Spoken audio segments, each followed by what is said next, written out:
All right, great. Yeah, thanks. My name's Ross Burns. I have a YouTube channel called Burns Eye View. I think it's in the description below, so you can check it out if you'd like anytime. But thanks so much to John for having me on and Skylar for moderating. I really appreciate it. And yeah, I'm just going to jump right in. So I'm taking the negative position that there should not be a ban on Christian missionaries evangelizing indigenous peoples. And I'm going to give four reasons for doing that, or for taking that position rather. One, I'm just going to show my cards here. I'm not a neutral or unbiased participant in this conversation. I'm a Christian, a rather obnoxious Christian too, a Calvinist and a postmillennialist. So, like the worst of all worlds as far as Christianity goes. So I believe that all individuals living in people groups unreached by the gospel are lost. I'm not an inclusivist. I believe that they need to hear and understand the gospel and to experience new birth, to experience conversion from God, or else they'll be judged on the last day. And while I do believe God has ordained a group of people from all tribes, tongues, nations, languages, etc., I believe that He's also ordained the means of each individual's conversion, which is the preaching of the gospel. So that's the first point. I have a theological reason for not preferring a ban. And I guess what I would say to that is, I mean, that's just kind of your opinion, what happens in the afterlife. There's no solid evidence to suggest that your opinion is the correct opinion about what happens in the afterlife. But also, that being your paramount reason, the first one on your list, kind of highlights something that I said, in that you're not really concerned with the well-being of the indigenous people. It doesn't really seem like you're concerned with bettering their society, but bettering their position or anything like that. The paramount thing that you're concerned with is evangelizing your gospel, making sure that you can just add another notch onto your saved souls list is what that says to me. You may disagree with that, but the fact that that's at the top of your list really does drive home one of my points in my opening.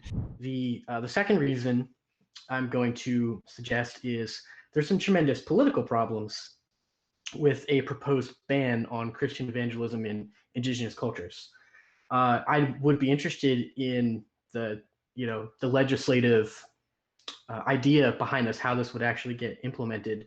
I'm hoping something like the UN wouldn't be in charge of who can and can't share their ideas across cultures. That would probably be a thing the UN shouldn't have the authority to do. So I'm assuming it would be each individual country would be responsible for making this kind of ban, in which case I would just say that would be a tremendous restriction of religious freedom. I believe that individuals should be able to proselytize whomever they want, whenever they want. And government shouldn't legislate against rudeness. That's not the government's job. Now, I'm not defending forced entry or harassment or anything like that. A good example would be if tomorrow morning I have two nice young men with Mormon missionary name tags on their door, and they're knocking on my front door, and I'm busy, so I say no, thank you, and they were just barged their way into my house. That's not cool. I'm not defending that kind of way of evangelizing, but I think the Mormons should be able to knock on my door every morning if they so choose, even though it's very irritating to me. And I would defend a Muslim or a Mormon or Jehovah's Witness in their evangelistic efforts as well. I think they should have the freedom to do so. So that would be the political reason for my taking the negative position. And then you talked about political problems, namely like who would enforce these laws and such. Now, already the laws are pretty individualistic to each country, primarily because it's the country itself that is protecting its indigenous people. Like for right now in our current contemporary time, frame, it would be like tasking the UN, like you were trying to suggest, with protecting the Native Americans, which arguably you can make a solid case that maybe we should have had some outside insight on how to protect the indigenous peoples of North America. That would have, that in hindsight's 2020, seemed like that might have been a better idea. But the fact is that it would be individual to each country. But I also don't see this as like a slight against Christians or anybody that's wanting to spread their ideas through a community or society or culture. What you're talking about here is taking your ideas and forcefully putting them into a different society and culture, and in the hopes of not necessarily changing them for the good or bad, but just changing them for your way, which you perceive as good, but you're ultimately saying, well, your way is worse than my way. And ultimately, that's just an opinion. And it also would destroy the culture of that civilization if you stumbled upon it. I also don't think that it's a restriction of freedom to protect indigenous peoples from the influence of religious people that seek to take advantage of the indigenous peoples, of how ignorant they are, or how uneducated they are, in order to convince them to come to your faith so that you can just keep colonizing these different indigenous peoples out there. Thirdly, philosophical issue. That all culturally held beliefs, values, and worldviews are not equal. So let me just repeat that one more time. All culturally held beliefs, values, and worldviews are not equal. So that a cultural worldview or value system can be improved upon. And I think we actually all intuitively believe this. For instance, I would imagine that John would be very happy to go to an indigenous culture and give them some kind of seminar on valuing women, of a good role of honoring women in society, of something in like feminist values, something like that, or the value of a scientific method of knowing what's true.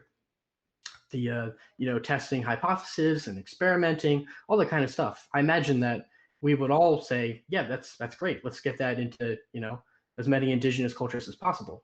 So we do believe that there are many cultures in the world that whose values should be improved upon, and they're generally held worldviews.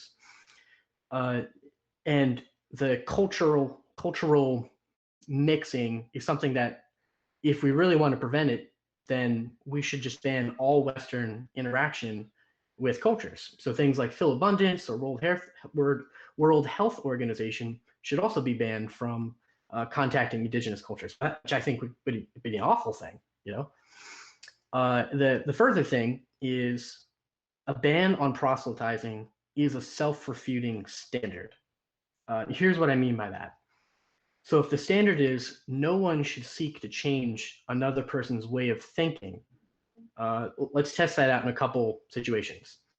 So George thinks that pierogies are the best possible dinner, and Sam thinks that tacos are the best possible dinner. Now, obviously, Sam is right, but the standard would be that George shouldn't try to convince Sam that his idea of the best possible dinner is wrong.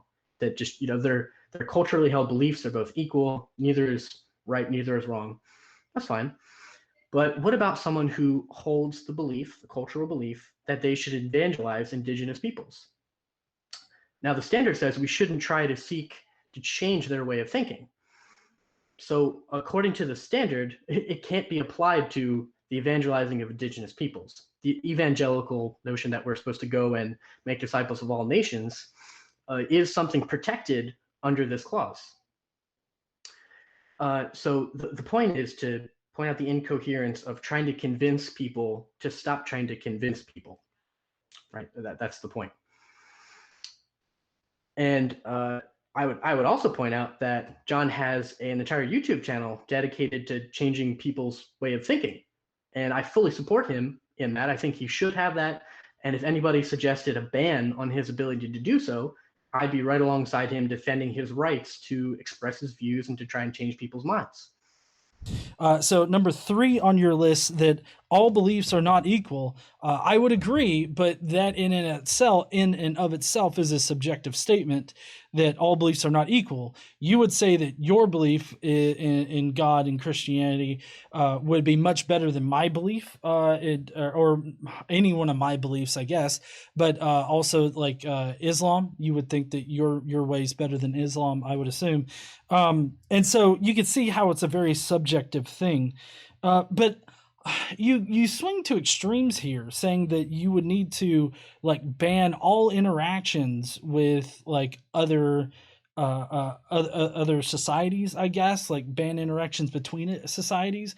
This is where a bit of the nuance comes in, and that I didn't exactly highlight in my opening, but that there is a way to help Indigenous people through secular means to actually affect changes that better their position or make them healthier or whatnot. But you have to understand that most of the missionary, at least from my own research, I was never a missionary kid, so this is like me researching the information. It seems like most of the missionary work is not long-term missionary, long-term live-in missionary work. It seems to be a lot of missionary work that has one particular project in mind. And what happens is that these kids, they'll go into the country, and like Caitlin Lowry was saying in my opening, that they will do one particular thing to try to help people out, when really it's just helping themselves feel better about their connection with Jesus, or feel like they get brownie points.